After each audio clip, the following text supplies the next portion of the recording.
तो फ्रेंड आज आपका फिर से एक बार स्वागत है हमारे साथ। तो फ्रेंड हमने जो लास्ट की जो हमारी वीडियो थी उसमें हमने प्लेनर मशीन के जो पार्ट्स थे वो आपको कंप्लीट कर दिए थे कि कितने पार्ट्स जो पार्ट्स होते हैं मेन पार्ट्स क्या क्या होते हैं और जितने पार्ट्स प्लेनर के होते हैं उन सबके बारे में हमने आपको बताया था। उनसे रिलेटेड कुछ क्वेश्चंस भी हमने डिस्कस किए थे। तो फ्रेंड चलिए अब हम जो प्लेनर मशीन के जो नेक्स्ट जो है आज का हमारा पार्ट उसको हम कंटिन्यू करते हैं। तो ठीक है फ्रेंड, तो चलिए आज इसको कंटिन्यू करते हैं। तो आज की हमारी जो वीडियो है उसका जो सबसे पहला जो हमारा टॉपिक है वो आ गया हमारा वर्क होल्डिंग डिवाइस। मतलब कि जब हम प्लेनर मशीन में किसी भी जॉब को पकड़ते हैं तो वो हम किस डिवाइस के द्वारा पकड़ते हैं, या पकड़ना या फिर आप बोल सकते हैं क्लैम्प करना, तो किस डिवाइस के द्वारा हम उसको क्लैम्प करते हैं। ठीक फ्रेंड, तो चलिए हमारे सामने कुछ पॉइंट्स हैं, हम उसको पढ़ते हैं। ठीक है, देखिए प्लेनर के टेबल पर अधिकतर कार्य को पकड़ने के लिए स्टैंडर्ड क्लैंपिंग साधनों का प्रयोग किया जाता है। मतलब कि जो प्लेनर पर जब हम किसी जॉब को पकड़ते हैं तो वो अधिकतर स्टैंडर्ड मतलब कि एक तरीके से उसी चुनिंदा वर्क के लिए वो बनाए जाते हैं, वो स्टैंडर्ड होते हैं उसके लिए। ठीक है, प्राय निम्नलिखित साधन प्रयोग में लाए जाते हैं। मतलब अलग अलग प्रकार के जो साधन होते हैं उनको हम प्रयोग में लाते हैं। तो चलिए फ्रेंड हम पढ़ते हैं उनको कि कौन कौन से वो साधन हैं जो हम प्रयोग करते हैं प्लेनर मशीन में कार्य को पकड़ने के लिए।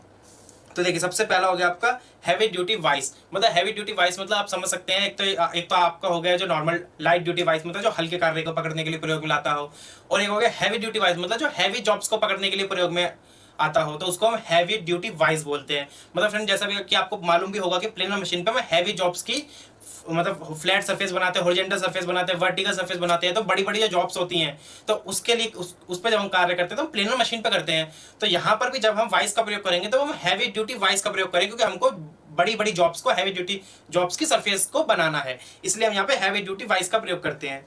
ठीक है, सेकंड आ गया आपका टी बोल्ट्स और क्लैंप। मतलब फ्रेंड आपको टी बोल्ट तो मालूम ही होगा, टी बोल्ट ज्यादातर मशीनों में जो हम प्रयोग करते हैं टी बोल्ट्स का प्रयोग करते हैं। जो टेबल होता है टेबल पर टी स्लॉट्स कटे होते हैं, ठीक है, इसीलिए हम वहां पे टी बोल्ट्स का प्रयोग करते हैं। ठीक है, टी बोल्ट के साथ हम क्लैंप भी लगा देते हैं, जैसे आपके जेड क्लैंप हो गया, यू क्लैंप हो गया, गूज नेक क्लैंप हो गया, इस तरह के क्लैंपों को हम टी बोल्ट के द्वारा इसमें पकड़ के उसके बाद हम जॉब को क्लैंप कर देते हैं। ठीक है फ्रेंड, और ये थर्ड आ गया आपका स्टेप ब्लॉक। अब स्टेप ब्लॉक इस टाइप का होता है फ्रेंड, देखिए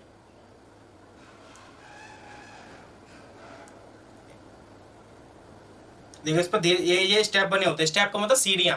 ठीक है, तो ये इस पे जो स्टेप बने होंगे सीढ़ी की तरह बने होंगे। ठीक है फ्रेंड, तो अब जिस टाइप का हमारा जॉब होगा, जैसे अगर हमारा जॉब की जो मोटाई है वो यहाँ तक आ रही है तो हम इसके जॉब को यहाँ से यहाँ तक सेट करेंगे। अगर हमारी जॉब की लंबाई यहाँ तक आ रही है तो हम इसको यहाँ पे सेट करेंगे। तो मतलब स्टेप बने होते हैं सीढ़ी की तरह, और जहाँ पे हमको हमारी जो जॉब को जो बिल्कुल सुटेबल जहाँ पे क्लैंप हो जाती है उस तरीके से हम उसको वहां पे क्लैंप करके अपने कार्य को स्टार्ट कर देते हैं। ठीक है, वो स्टेप ब्लॉक होते हैं। इसको स्टेप ब्लॉक इसलिए बोलते हैं कि इस पे स्टेप बने होते हैं सीढ़ियों की तरह। ठीक है, और फोर्थ आगे एंगल प्लेट। ठीक है, एंगल प्लेट भी आपको मालूम है, एंगल प्लेट का ज्यादातर प्रयोग भी हम सपोर्ट देने के लिए करते हैं, क्लैम्प करने के लिए भी करते हैं। ठीक है, एंगल प्लेट जो होती है वो एल शेप में होती है। ठीक है, इस टाइप में एक मिनट देखिए एंगल प्लेट इस टाइप में होती है। ठीक है फ्रेंड, एल शेप में होती है। ये मैंने आपको बस इसका साइड व्यू बता दिया कि एल शेप में एंगल प्लेट होती है और इस पे स्लॉट्स बने होते हैं जॉब को क्लैम्प करने के लिए। ठीक है, इसमें रिब्स जो होते हैं वो इसका टूटने से बचाने के लिए बनाए जाते हैं। एंगल प्लेट के बारे में भी आपको पूरा बताया गया है, आप वहां पर भी जाके देख सकते हैं।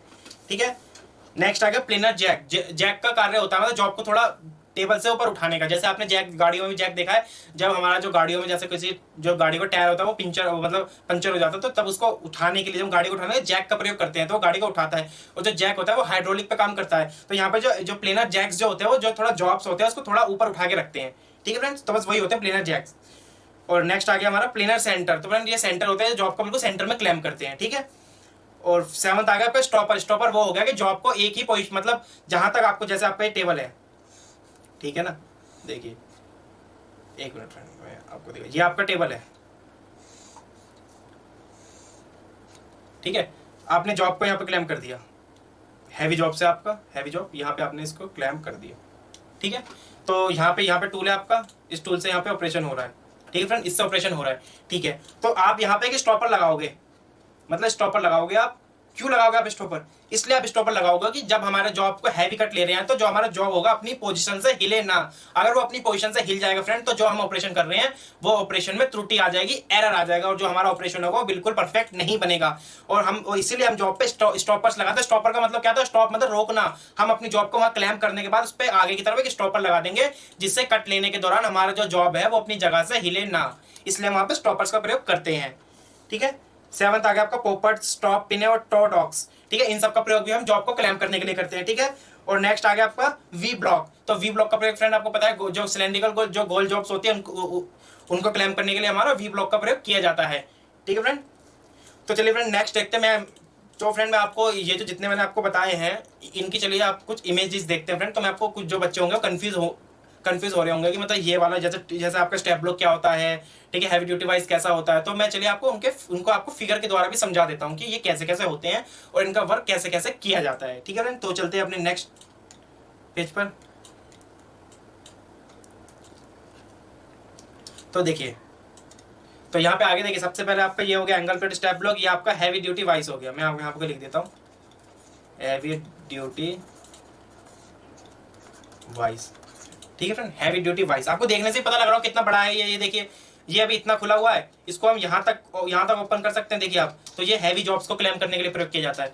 ठीक है, तो देखिए फ्रेंड, देखिए आपका एंगल प्लेट हो गया। एंगल प्लेट देखिए एल शेप में होती है। देखिए मैंने आपको साइड व्यू में बताया था, ये देखिए इसका साइड व्यू, ये एल शेप में होता है। ठीक है फ्रेंड, तो देखिए फ्रेंड ये है, तो देखिए ये है आपका स्टेप ब्लॉक। देखिए मैंने आपको स्टेप बताया था, स्टेप का मतलब होता है सीढ़ी। तो सीढ़ियों की तरह होता है, जब हम अपनी जॉब की मोटाई के अनुसार इस पे इस स्लॉट में सेट कर सकते हैं, मतलब जिस हिसाब से हमारी जो जॉब की जो थिकनेस होगी, ठीक है, उसके हिसाब से हम इसको इसमें सेट कर देते हैं जॉब को। ठीक है, इसका प्रयोग भी हम इसलिए करते हैं जैसे हमारी जो जॉब कट लेने के दौरान अपनी जगह से न हिले। ठीक है, तो ये एंगल प्लेट हो गया। एंगल प्लेट का प्रयोग भी सपोर्ट देने के लिए करते हैं, कि इसका प्रयोग हम इसीलिए करते हैं फ्रेंड, मतलब ज्यादातर कि जो हमारी जो जॉब है वो कट लेने के दौरान अपनी जगह से ना हिले, मतलब एक तरीके से सपोर्ट दे रहा है ये। ठीक है, तो ये हैवी ड्यूटी वाइस हो गया। इसमें हम हैवी जो जॉब्स होते हैं इसको क्लैम करके अपने ऑपरेशन करने स्टार्ट करते हैं। ठीक है, तो देखिए मैं आपको क्लैम्स बताता हूँ। देखिए ये आपका गूज नेक क्लैम्प। ठीक है, ये देखिए ये किस शेप में है, थोड़ा ये देखिए इस शेप में है।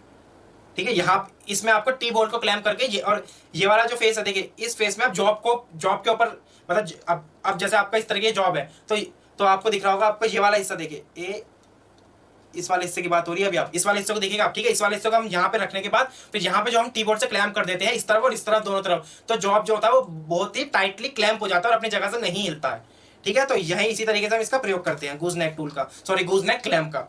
ठीक है, ये होगा, ये देखिए आपका स्क्रू हील क्लैम्प। देखिए इसके थ्रू भी देखिए यहाँ पर ये भी बड़ी बड़ी जो जॉब्स होती है उनको क्लैम्प करने के लिए प्रयोग किया जाता है। देखिए इसमें एक स्प्रिंग भी लगाई जाती है कि मतलब जिससे कंपन होने के दौरान जिसके जो बोल्ट होते हैं वो ना हिले, इसलिए स्प्रिंग भी लगा रखे से वाइब्रेशन को झेल सके। ठीक है, यहाँ पर देखिए इसी सरफेस के द्वारा ये जॉब को क्लैम्प करता है। ठीक है, सेम ऐसे ये एडजस्टेबल प्लेन क्लैम्प। ठीक है, ये भी एडजस्टेबल होता है। इसको ये देखिए ये प्लेन क्लैम्प है, ये स्क्रू हील क्लैम्प है। देखिए यहाँ पे थोड़ा देखिए आपको वी शेप में ये देखिए शेप दिख रही होगी, लेकिन ये आएगा ये बिल्कुल प्लेन है। ये प्लेन, ये देखिए आपको मैं फिर बताया था आपको, ये देखिए ये बिल्कुल प्लेन है। यहाँ पे लिखा हुआ है प्लेन एडजस्टेबल प्लेन क्लैम्प, ये बिल्कुल प्लेन है। ठीक है, देखिए एडजस्टेबल गूज नेक क्लैम्प। देखिए ये एडजस्टेबल भी होता है, एडजस्टेबल है, अपनी इच्छा के अनुसार इसको एडजस्ट भी कर सकते हैं। ठीक है, ये देखिए ये हो गया आपका फिंगर क्लैम्प। ठीक है, ये हो गया आपका यू क्लैम्प, ये हो गया आपका स्ट्रेट क्लैम्प। तो इन सब के द्वारा हम जॉब को क्लैम्प करते हैं। और देखिए ये जो इसमें होल बने हुए, जो इसमें स्लॉट है, इन्हीं में हम टी बोल्ट को लगाते हैं और टी बोल्ट पे जो ऊपर से जो नट होता है उसको टाइट कर देते हैं। ठीक है, तो नेक्स्ट आ गया आपका टी स्लॉट क्लैम्प। ठीक है, ये देखिए टी स्लॉट क्लैम्प है। इसको जब हम क्या करते हैं, इसको हम देखिए टेबल पर हम इसको क्लैम्प कर देते हैं। देखिए इस बोल्ट के टेबल पर क्लैम्प कर देते हैं। ठीक है, उसके बाद हम यहाँ पे जॉब को लगाकर, और देखिए फिर इसका ये जो हैंडल है इसको हम ऐसे रोटेट कराना स्टार्ट कर देते हैं। तो जब ये रोटेट करके बिल्कुल टाइटली इसको क्लैम्प कर देता है जॉब को। ठीक है, ये हो गया आपका एक एडजस्टेबल ब्लॉक। ठीक है, तो फ्रेंड यही सब साधन है, इनके द्वारा हम प्लेनर मशीन पर और भी ऐसा वी ब्लॉक के बारे में बता दूं। वी ब्लॉक तो फ्रेंड आपने काफी बार देखा ही होगा। ठीक है, तो मैंने ये आपको मेन बता दिया कि ये जो मेन होते हैं इन्हीं से ही मतलब ज्यादातर इन सब का प्रयोग करके हम प्लेनर मशीन पे जॉब को क्लैम्प करते हैं।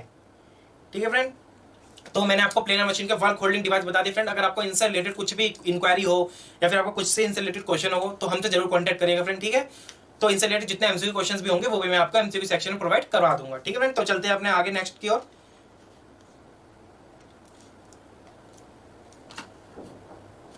तो देखिए प्लेनर ऑपरेशन आ गए। तो देखिए प्लेनर के ऑपरेशन की हम प्लेनर मशीन पे कौन कौन से ऑपरेशन कर सकते हैं। ठीक है फ्रेंड, तो चलिए प्लेनर पर किए जाने वाले ऑपरेशन शेपर पर किए जाने वाले ऑपरेशन के समान होते हैं। मतलब कि देखिए फ्रेंड यहाँ पे साफ साफ ये बोल रहा है कि प्लेनर पे जो हम ऑपरेशन करते हैं वही ऑपरेशन हम शेपर पे भी करते हैं। बस अंतर केवल इतना होता है, मैं आपको खुद बता दूं, अंतर ये होता है कि प्लेनर मशीन जो होती है वो हैवी जॉब्स के लिए प्रयोग की जाती है और जब लाइट जॉब्स होती है, हल्के जो जॉब्स होता है उसके लिए हम शेपर मशीन का प्रयोग करते हैं। ठीक है, देखिए अंतर केवल इतना होता है कि प्लेनर को विशेषता बड़े कार्यों के मशीनिंग के लिए डिजाइन किया जाता है। मतलब कि जो प्लेनर मशीन होती है उसको हम स्पेशली सिर्फ बड़े बड़े हैवी जॉब्स के कार्य के लिए ही उसको डिजाइन करते हैं। ठीक है, जबकि शेपर पर केवल छोटे कार्यों की मशीन कर सकता है। मतलब शेपर पर जो होते हैं हम छोटे कार्यों की मशीनिंग कर सकते हैं। मैंने आपको बताया भी हैवी जॉब्स के लिए हम प्लेनर का प्रयोग करेंगे और लाइट जॉब के लिए हम शेपर का प्रयोग करेंगे। निम्नलिखित ऑपरेशन शेपर पर किए जा सकते हैं। मतलब कि यहाँ पे इन्होंने बोल दिया निम्नलिखित ऑपरेशन जो होते हैं शेपर पर किए जाते हैं। मतलब कि जो ऑपरेशन हम शेपर पे कर रहे हैं तो उनको प्लेनिंग पर मतलब प्लेनर मशीन पर भी हम कर ही सकते हैं, क्योंकि उसने साफ ऊपर बोल दिया है कि प्लेनर मशीन पर किए जाने वाला ऑपरेशन शेपर मशीन पर किए जाने वाले ऑपरेशन के समान होता है। ठीक है फ्रेंड, तो चलिए हम देखते हैं हमारा प्लेनर मशीन पर कौन कौन से ऑपरेशन होते हैं। देखिए सबसे पहला हो गया आपका हॉरिजॉन्टल सरफेस की प्लेनिंग। मतलब आपका ये जॉब है, ये आपकी हॉरिजॉन्टल सरफेस होगी, तो इसकी जब हम प्लेनिंग करेंगे तो ये आपको हॉरिजॉन्टल प्लेनिंग कहलाएगा। ठीक है, हॉरिजॉन्टल सरफेस की प्लेनिंग। ठीक है, नेक्स्ट आ गया आपका वर्टिकल सरफेस की प्लेनिंग। मतलब कि अगर जहां से आप साइड का ये है, जैसे आपको वर्टिकल मतलब इस तरीके की जो जॉब होगी ये आपका हो गया हॉरिजॉन्टल। ठीक है, ये होगा आपका वर्टिकल। तो इस जब सरफेस की आप जब इसकी प्लेनिंग करोगे तो वो कहलाएगा आपका वर्टिकल सरफेस की प्लेनिंग। ठीक है, और थर्ड आ गया किसी कोण में प्लेनिंग या डफटेल की मशीनिंग। मतलब कि आपको किसी कोण में, मतलब आपको अपनी इच्छा के अनुसार किसी भी निश्चित कोण में सेट करके ऑपरेशन करना। ठीक है, तो फ्रेंड कई बच्चों के हमारे पास इंक्वायरी आई थी, हमारे पास मैसेजेस भी आए थे कि सर ये आपने जो बताया था डफटेल क्या होता है। तो मैंने आपको पहले भी मतलब मिलिंग में भी बताया था आपको डफटेल के बारे में। तो मैं आपको यहाँ पे डफटेल का फिगर भी दिखाता हूँ कि डफटेल जो ग्रुप्स होते हैं वो कैसे होते हैं। तो देखिए फ्रेंड, इसमें आप देख सकते हैं, देखिए ये जो टूल लगा हुआ है ये आपका डफटेल ग्रुप टूल लगा हुआ है। ठीक है, इसने यहाँ पे इस तरीके से इसको ये कर दिया, देखिए इस तरीके से इसने यहाँ पे स्लॉट मारा। ठीक है, उसके बाद हमने इसको एंगल में सेट किया, इसके हेड को एंगल में सेट करने के बाद ये देखिए इस तरीके की इसने ये वाली चीज को प्लेनिंग किया। ठीक है, फिर हमने इसी को अपोजिट साइड में इसको क्लैम्प किया, तो इसने इसको देखिए इस तरीके से कर दिया। तो जो हमारा वो निकल के आएगा, देखिए फ्रेंड ये इस तरीके से हमारा ये निकल के आएगा। एक मिनट मैं आपको बताता हूँ जो हमारा जो बन के आएगा कुछ इस तरीके से आएगा फ्रेंड, आप देख सकते हैं। ये देखिए ये इस तरीके से कुछ इस तरीके से जो हमारा डफटेल जो बन के आएगा वो ऐसा बन के आएगा, देखिए। ठीक है, इस तरीके से डफटेल ग्रुप्स बन के आएगा हमारा। देखिए यहाँ पर भी आपको दिखा हुआ, देखिए इसमें भी आप देख सकते हैं इस तरीके से आपका डफटेल ग्रुप्स बन के आता है। तो इन्हीं को हम डफटेल ग्रुप्स बोलते हैं। इसको हम मिलिंग मशीन पे भी काट सकते हैं, शेपर मशीन पे भी काट सकते हैं, प्लेनर मशीन पे भी काट सकते हैं। ठीक है फ्रेंड, तो हम किसी भी एंगल में ये देखिए फ्रेंड, मैं आपको बता दूं कि यहाँ पे एंगल भी बोला था। तो देखिए ये हमने टिल्ट करके देखिए एंगल की भी मिलिंग कर रहा है, ये देखिए ये मिलिंग सॉरी एंगल की भी प्लेनिंग कर रहा है, ये देखिए। ठीक है, देखिए तो ठीक है, एंगल भी और डफटेल दोनों ही क्लियर हो गए एक ही फिगर में। ठीक है, और आपका फोर्थ आ गया कर्व्ड सरफेस की प्लेनिंग। कर्व्ड सरफेस क्या होता है फ्रेंड, देखिए कर्व्ड सरफेस हो जाता है थोड़ा घुमावदार चाप, जैसे जिसे बोल सकते हैं आप, चाप भी थोड़ी वो होती है, थोड़ी कर्व में होती है। ठीक है, इस तरीके से सरफेस होती है वो कर्व्ड सरफेस कहलाती हैं, और उनकी भी हम प्लेनिंग इस मशीन पर कर सकते हैं। ठीक है, और फोर्थ आ गया आपका स्लॉट और ग्रुप्स की प्लेनिंग। तो स्लॉट्स और ग्रुप की प्लेनिंग भी कर सकता है। मतलब जैसे आपको कोई भी सिलेंड्रिकल जॉब्स है या कोई भी फ्लैट जॉब है, इस पे हमको स्लॉट काटना है, तो ये भी हम इसके प्लेनर मशीन के द्वारा इसमें काट सकते हैं, और इंटरनल ग्रुप्स भी हम इसमें काट सकते हैं। ठीक है फ्रेंड, तो बस यही है इसमें स्लॉटर और ग्रुप्स की प्लेनिंग। तो हम किसी भी फ्लैट सरफेस स्लॉट भी बना सकते हैं, सिलेंड्रिकल जो जॉब्स होती है उस पर हम ग्रुप्स भी बना सकते हैं इस मशीन के द्वारा ही। ठीक फ्रेंड, तो मैंने आपको प्लेनर के ऑपरेशन भी बता दिए फ्रेंड कि हम कौन कौन से ऑपरेशन कर सकते हैं। तो आप एक बार देख सकते हैं इन सब जो पॉइंट्स हैं इनको आप जरूर नोटबुक में नोट करिए फ्रेंड। इनसे रिलेटेड क्वेश्चन एग्जाम में 2-3 क्वेश्चन बिल्कुल हर बार ही पूछे जाते हैं। ठीक है फ्रेंड, तो इनसे रिलेटेड अगर आपको कुछ भी डाउट हो या कुछ भी आपको अगर हमसे कुछ पूछना हो तो आप जरूर हमसे कॉन्टैक्ट करिएगा फ्रेंड। ठीक है फ्रेंड, तो तब तक के लिए फ्रेंड अपना ध्यान रखें।